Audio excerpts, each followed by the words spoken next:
memandangkan Malaysia jadi tempat tumpuan bagi ASEAN, Kuala Lumpur dan beberapa bandar-bandar besar, Georgetown, Malah Kuching, Sarawak, Johor. Semua lokasi-lokasi ini kita akan pastikan berlaku dan teranjur, maksudnya bakal berlaku dan bakal dianjurkan event-event, acara-acara yang melibatkan terutama sekali golongan muda, golongan belia dalam bentuk conference, dialog, festival, mungkin pentas seni dan budaya dan sebagainya. Kita nak supaya kita boleh dedahkan lebih banyak lagi elemen kebersamaan ASEAN tersebut dan elemen keterangkuman ASEAN tersebut dalam event. Sebab ini bukan sahaja peluang untuk kita tunjulkan Malaysia sebagai penerusi ASEAN, tapi juga sebaliknya kita jadikan peluang ini untuk lebih mengenali jiran tetangga kita sendiri. Dalam soal hari ini, suhu geopolitik dunia, kita tak boleh bersendirian. Sebab itu ASEAN perlu merangka satu strategi bersama dan perlu garap setiap kekuatan yang ada.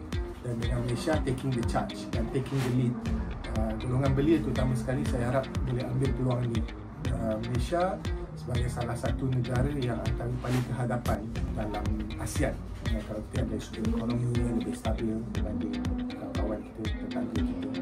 Kalau kita tengok dari sudut literasi, dari sudut taraf pendidikan, kualiti kehidupan dan kos sara hidup, Malaysia adalah antara yang terbaik dalam bentuk ASEAN.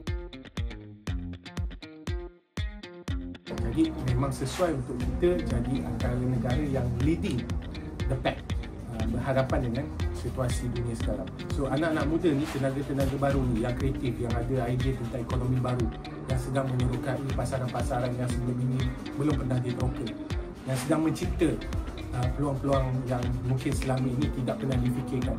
Inilah yang kita pastikan supaya bila kita anjurkan program-program untuk sebenar kepengurusian ASEAN ini di mana-mana tempat, kita tidak hanya anjurkan dengan tujuan untuk memaparkan bendera negara-negara ASEAN.